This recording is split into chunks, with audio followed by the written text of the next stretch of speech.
ظاہرہ رسالے پڑھتی تھی بہت، تو وہ انہوں نے نا یہاں پر اس وقت، یہ 50s کا زمانہ تھا، 55-6 کا زمانہ، بلکہ 7 کا، تو وہ ان دنوں میں 4 رسالے ہمارے گھر میں آتے تھے۔ حور تھا، زیب النساء تھا، عفت تھا، ایک بطول تھا، یہ آتے تھے۔ تو وہ گرمیوں کی دوپہروں میں نا وہ بیٹھ جات ایک کمرے میں بڑے میں بیٹھتی تھی، اور ساری ایک سرکل میں یا چارپائیوں پر بیٹھ کرنا، تو ایک کہانی پڑھتی تھی میری سب سے چھوٹی خالہ، وہ افسانہ پڑھتی تھی لوگوں کے ساتھ میں، جھانسی، کانپور، لکھنؤ وغیرہ ان کی پوسٹنگیں وہاں تھی، وہاں رہی تھیں۔ تو وہ پھر یہ کرتی تھیں کہ وہ ظاہرہ رسالے پڑھتی تھی بہت، تو وہ انہوں نے نا یہاں پر اس وقت، یہ 50s کا زمانہ تھا، 55-6 کا زمانہ، بلکہ 7 کا، تو وہ ان دنوں میں 4 رسالے ہمارے گھر میں آتے تھے۔ حور تھا، زیب النساء تھا، عفت تھا، ایک بطول تھا، یہ آتے تھے۔ تو وہ گرمیوں کی دوپہروں میں نا وہ بیٹھ جات ایک کمرے میں بڑے میں بیٹھتی تھی، اور ساری ایک سرکل میں یا چارپائیوں پر بیٹھ کرنا، تو ایک کہانی پڑھتی تھی میری سب سے چھوٹی خالہ، وہ افسانہ پڑھتی تھی اور وہ سب سنتی تھی، اور اس میں ہم بچے بھی بیٹھ جاتے تھے۔ تو وہ کرٹیسائز بھی کرتی تھی پھر کیریکٹرز پر، بعد میں کبھی ہنستی تھیں، کبھی روتی تھیں، پھر کوئی ایسا ٹریجک کیریکٹرز ہوتے تھے ان کے بارے میں باتیں کرتی تھی، کوئی ایسا فنی کیریکٹر آیا ہے اس پر وہ کہہ کے لگاتی تھی۔ تو یہ ساری چیزیں میری بچپن کا ایک حصہ تھی، اور خود میں وہ جو پیسہ کرائے کے اوپر کہانیاں ہیں وہ لاتی تھی، اور وہ ایک پیسہ جو سودا لینے جاتی تھی، جیسے اماں نے دہی لینے کے لیے بھیجا ہے تو ایک پیسہ اس میں سے ہیرا پھیری کرتی تھی کہ وہ کرایہ دیتی تھی اس کا۔ ایک دفعہ یہ ہوا کہ وہ جو دکاندار تھا اس کو، وہ بیچارہ بڑا ہی اچھا تھا، تو اس کو ادھار کرنا شروع کر دیا، ادھار کرنا شروع کیا، تو 12 آنے ادھار ہو گئے، ہوتے تو وہ 12 آنے وصولنے کے لیے گھر آ گیا۔ اب جب اماں کو پتہ چلا کہ یہ 12 آنے ادھار کر کے آئی ہے، کرتی رہی ہے، اور یہ اتنی یہ مطلب ان کے لیے یہ بڑی شاکنگ ایک خبر تھی۔ انہوں نے وہیں پر جوتا اتارا اور میری اس کے سامنے وہ پٹائی کی، مجھے پٹائی کا غم کم، اور مجھے یہ تھا کہ ہائے میری انسلٹ کتنی ہوئی ہے اس کے سامنے، وہ اب مجھے کتابیں نہیں دے گا۔ تو اس طرح کی یہ چیزیں تھیں کہ ہمارے ہاتھوں میں کتاب تھی، ہم نے کتاب سے سیکھا، کہانیاں پڑھتے پڑھتے ناول شروع کر لیے۔ 5ویں جماعت میں نے ناول شروع کر لیے تھے، گلشن نندا، یہ سارے دت بھارتی وغیرہ میں پڑھتی تھی، اور کسی کو خبر بھی نہیں ہونے دیتی تھی کہ میں ناول پڑھ رہی ہوں۔ حالانکہ اماں پڑھی لکھی نہیں تھی، لیکن ان کو پتہ چل جاتا تھا کہ یہ جو کنسنٹریشن ہے اس کی، یہ کوئی کہانیاں پڑھ رہی۔ میں نے کوئی پبلک ریلیشننگ نہیں میری تھی، میں ایک بہت بڑا انسٹیٹیوشن ہے میرا الحمدللہ، میں وہاں سے فارغ ہوتی تھی تو پھر آگے گھر میں آتی تھی، تو گھر میں آ کر بیٹھ کر کام کرتی تھی، کام ناول کا کرتی تھی، سفر ناموں کا کرتی تھی، اپنا ریٹن کام کرتی تھی، اور کسی کام اور بہت کنسنٹریشن کے ساتھ کرتی تھی۔ یہ چیزیں جو تھیں، جو سفر نامے تھے، یہ ایک طرح یہ ایسے نہیں لکھے کہ میں گئی جہاز میں بیٹھی، میں نے کھانا کھایا، نہیں، یہ بہت ڈیپتھ میں جا کر لکھے گئے ہیں، اسے ان پورے ملکوں کے ان کی پریزنٹیشن ہے۔ مصر میرا خواب کو میں نے مصر ایمبیسی کو بھیج دیا، تو انہوں نے کتاب کو وہاں اپنے عملے سے پڑھایا، پاکستان ایمبیسی میں جو ایجپشین ایمبیسی تھی، اسلام آباد میں. تو میں نے ان کو ریکویسٹ بھی ساتھ میں بھیجی کہ میں نے کتاب بھی بھیجی، ساتھ میں کہا کہ میں لاہور میں اس کی تقریب کرنا چاہتی ہوں، یہ آپ کے ملک کی کتاب ہے، تو اگر آپ سفیر کو لکھا، امبیسڈر کو، کہ اگر آپ آئیں تو میرے لیے بڑی یہ میری حوصلہ افزائی ہوگی. تو انہوں نے آگے کتاب پڑھائی، اور کتاب پڑھانے کے بعد میں مجھے لیٹر لکھا کہ ہمیں آپ کی کتاب بہت پسند آئی ہے، آپ نے ہمارے ملک کی بہت خوبصورت پریزنٹیشن کی ہے، اس کتاب کی تقریب ہم ایمبیسی کے اندر کریں گے، تو آپ 50 بندے لے کر نا، اب تاریخ ہم آپ کو دیں گے، 50 بندے آپ کے آنے چاہیے. تو پھر مطلب یہ ہے کہ اس طرح سے پھر وہ تقریب امبیسی کے اندر، ایجپشین امبیسی کے اندر ہوئی ان کے نیشنل ڈے پر. تو وہاں پر سارے ان کے مڈل ایسٹ کے سفیر آئے ہوئے تھے، تو وہ ان سب نے کہا، فلسطین کے امبیسڈر نے کہا کہ فلسطین پر لکھیے ہمارے. پھر میں نے کہا کہ آپ مجھے بھجوائیں فلسطین. تو پھر بہرحال انہوں نے کوشش کی، لیکن اسرائیل نہیں مانا، اور مان گیا تھا، ایک دفعہ مانا، پھر دوسری دفعہ انکار کیا، پھر تیسری دفعہ مانا، پھر انکار کیا، پھر آخر میں انکار کر دیا، اور کنڈیشن یہ لگائی تھی کہ آپ لکھیں گی نہیں. تو میں نے کہا پھر میں نے لکھنا نہیں ہے تو میں نے کرنے کیا جانا ہے وہاں. لیکن چونکہ میں پوری اس بیلٹ کو میں نے کور کیا تھا، میں سیریا گئی تھی، عراق گئی تھی، میں جارڈن گئی، میں ادھر ایجپٹ گئی، میں جس جگہ بھی مڈل ایسٹ کے کنٹریز میں گئی، میں نے فلسطین کے ایشو کو ہر جگہ لوگوں کی زبانوں سے سنا. اور میں نے دمشق تو خاص طور پر ایک طرح، چونکہ فلسطین کا کلچر وہاں بہت زیادہ ہے، دمشق کے گھر وہ یعنی نا بہت اسی پیٹرن پر تھا. تو میں وہاں پر دمشق میں لوگوں کے ساتھ بھی رہی اور بہت وقت گزارا، تو یعنی ٹائم گزارا، مطلب 15 دن رہی، لیکن 15 دن میں بہت لوگوں نے بہت تعاون بھی کیا. تو میں اس کلچر سے آشنا ہوئی جو کلچر ایکچوئل فلسطین کا تھا. تو پھر میں نے مجھے دراصل ایسا ہوا کہ جنگ اخبار میں سنڈے میگزین والوں نے ریکویسٹ کی کہ آپ ہمیں فلسطین پر کوئی ناول ہمیں چاہیے. تو میں نے کہا یہ بہت بڑا ٹاپک ہے.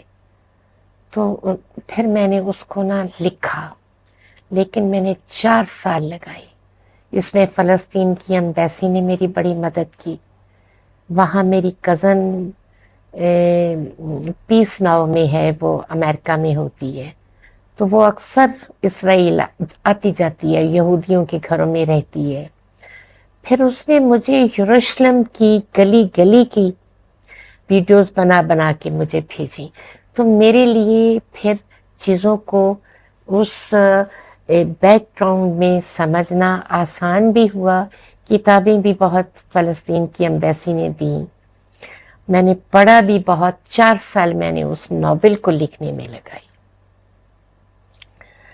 تو بہرحال یہ ساری کون کون سا ایوارڈ میں نے آپ کو بتایا نا، میں نے پبلک ریلیشننگ کی نہیں، ایوارڈ ملا ہی نہیں. اب یہ ہے کہ میرا خیال ہے کام اتنا زیادہ ہو گیا تھا کہ شاید یعنی نا نجیبہ عارف آئیں جب، تو میرا خیال ہے کہ انہیں اندازہ تھا، لوگوں کو پتا تو تھا، لیکن آپ کسی کے پاس ہی نہیں جاتے ہیں، آپ کسی سے کہتے ہی نہیں ہیں، آپ اپنے ہی کاموں میں مگن ہیں، آپ کتابیں بھی نہیں ان کو بھیجتے ہیں. مزے کی بات ہے کہ بڑے لوگوں کو کتاب بھی نہیں، تو پھر آپ تو ظاہر ہے کہ پیچھے ہی رہے نا. تو پھر پیچھے تو رہی، لیکن پھر جب قدرت کو منظور ہوا تو پھر وہ ایوارڈ بھی ملا. تمغہ امتیاز، ستارہ امتیاز، تمغہ امتیاز نہیں، ستارہ امتیاز. ستارہ امتیاز آپ کو ہاں وہ ملا، اور یہ پرائڈ آف پرفارمنس سے بڑا ایوارڈ ہے. تو پھر کیسا لگا آپ کو؟ بہت اچھا لگا. اللہ کی، کیونکہ میں نے ایک بات کا فیصلہ کر لیا تھا کہ میں نے کبھی کسی کو نہیں کہنا، میں اپنے اللہ سے کہوں گی، اگر وہ دے گا مجھے ایوارڈ، جو چیز دینی ہے وہ دے گا۔ شاید میرا اپنے اللہ کی ذات کے ساتھ میں بہت تعلق ہے، تعلق تو خیر ہر بندے کا ہی ہوتا ہے۔ اس کے بعد آپ کا کام سمجھ آیا، آپ کا اتنی کتابیں نئی لوگ جو پڑھتے تھے وہ تھوڑا کرتے بھی تھے اعتراف، لیکن جو اوپر کے لوگ ہیں نا وہ اب ڈنڈیاں بھی تو مارتے ہیں نا، اب ظاہر ہے کہ انہیں تو خود oblige کرنا ہوتا تھا، میرٹ کہاں تھا، میرٹ تو تھا ہی نہیں۔ تو یعنی نہ ایک دو دفعہ کیس کیا میرا، یوسف خشک جب تھے چیئرمین تو انہوں نے بھیجا تھا لیکن نہیں ہوا، یعنی وہ لاسٹ ڈیز تھے جب انہوں نے مجھ سے یعنی نہ میری پروفائل منگوائی۔ تو پھر یہ ایسا ہوتا ہے، آپ کے تعلقات زیادہ نہ ہوں، آپ زیادہ سوشل نہ بنی ہوں، تو پھر یہ تو ہوتا ہے۔ اچھا، آخری سوال آپ سے کہ آپ جو دور ہے، آپ نے اخبار کے زمانے سے آپ نے کتابیں لکھی اور آپ ڈیجیٹل دور ہے، اب آپ کیسے اب آپ سے کتاب لکھی جا سکتی ہے یا اب چھوڑ دیا آپ نے لکھنا؟ نہیں، میں نے تو ابھی چائنا کا ٹریولوگ آیا ہے 2 سال پہلے، تو یعنی نا، اور وہ یعنی نا دراصل مجھے عام لوگ پڑھتے ہیں، میری ریڈرشپ بہت ہے، اور خاص طور پر سفر ناموں کی، کہ لوگ شوقین ہیں دنیا دیکھنے کے، جا نہیں سکتے ہیں تو کتاب پڑھ کر ان کی سیٹسفیکشن کر لیتے ہیں۔ تو یہ ایک بہت بڑا میرے لیے، کیونکہ تو اب یہ ہے کہ اب ڈیجیٹل دور آ گیا ہے، میں نے اپنی ساری کتابیں نیٹ پر ڈال دی ہیں۔ ریختہ جو ہے نا انڈیا کی، اس نے میرے سفر نامے لیے مجھ سے اور اس نے چڑھائے ان سب کو۔ ریختہ پر بہت ساری 10-12 کتابیں ہیں ریختہ پر، اور اب تو مجھے پتہ ہی نہیں ہے کہ کس نے کہاں چھاپی ہوئی ہیں کتابیں۔ تو ایسی بات نہیں، لوگ چھاپتے ہیں، لوگ پڑھتے بھی ہیں۔ یہ اور بات ہے کہ ایوارڈ نہیں ملے، لیکن لوگوں نے اس میرے ایوارڈ کے اوپر جو خوشی کے اظہار کیے ہیں وہ بتاتے ہیں کہ وہ کتنا پیار کرتے ہیں، اور کتنی محبت کی انہوں نے، اور کتنا سراہا، اور کتنا یہ پسند کیا کہ یہ ایوارڈ میرٹ پر گیا ہے۔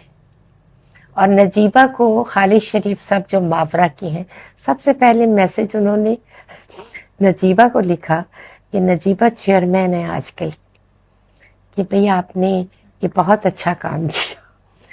تو یہ چیز ہے کہ لوگ بھی تو چاہتے ہیں نا کہ فیصلے میرٹ پر ہوں۔ اب کتاب لکھنا اور اب ویڈیو کا زمانہ، ہاں اب بات ویڈیو کے ذریعے ہوتی ہے، پہلے آپ لکھ کر بات کرتے ہیں، ہاں، اس پر آپ کیا کہیں گی؟ آپ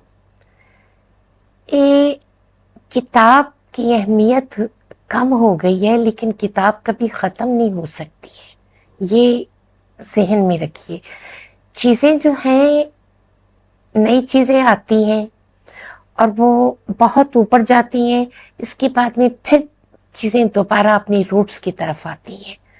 تو انشاءاللہ کتاب کی اہمیت کم نہیں ہوگی، لیکن آپ کو بدلتے ہوئے وقت کے ساتھ میں ان چیزوں کے ساتھ اب ان کو سیکھنا ہے، اور سیکھنے کے ساتھ میں ان میں ایڈجسٹمنٹ کرنی ہے، کیونکہ اس کے بغیر آپ کا گزارا نہیں ہے۔ اب بہت ساری ریسرچ جو میں کرتی تھی، مجھے نیٹ کھولنا، مجھے نیٹ آپریٹ کرنا مجھے آتا ہے، میں نے سیکھا، کیونکہ میں اس کے بغیر انفارمیشن نہیں لے سکتی تھی۔ ظاہر ہے کہ میں نوٹنگ کرتی تھی سفر ناموں پہ، جب بھی سفر پہ گئی ہوں میرے ساتھ میری ڈائری ہوتی تھی، میں نوٹنگ کرتی تھی، کتابیں لاتی تھی وہاں سے خرید کے، لیکن اس کے علاوہ بھی آپ کو کچھ انفارمیشنز لینی ہوتی ہیں، اور وہ آپ نیٹ سے لیتے تھے۔ تو یہ چیزیں بہت اب آپ کی زندگی کے لیے بڑی اہم ہیں، ضروری ہیں۔ اچھا آپ کو میسج نئی نسل کے لیے آپ دینا چاہتے نئی نسل کے لیے یہ ہے کہ کتاب سے ناتا نہیں ٹوٹنا چاہیے، کتاب ضرور پڑھیں. اور اب بچے جیسے کہ کتاب جو ہیں وہ نیٹ سے پڑھتے ہیں. میں باہر کے ملکوں میں دیکھتی تھی، ایک بچی کو میں نے دیکھا کہ وہ پڑھ رہی ہے نیٹ سے کتاب، ناول پڑھ رہی تھی. تو میں نے پوچھا تو اس نے مجھے بتایا کہ میں آرٹسٹ ہوں اور یہ ناول میں نے اس کا ٹائٹل بنانا ہے، تو میں اس کو پڑھ رہی ہوں. اور میں پڑھنے کے بعد پورا ناول پڑھنے کے بعد میں ٹائٹل بناؤں گی، کیونکہ میں ایسے نہیں کبھی ٹائٹل بناتی. تو یہ مطلب یہ ایک پروفیشنلزم کی ایک یعنی نا بہت ایک خوبصورت مثال ہے. تو ہمیں بھی ان لائنز پر جانا ہے، ہمیں بھی یہ سب کام کرنے ہیں اور اپنے آپ کو بدلنا ہے.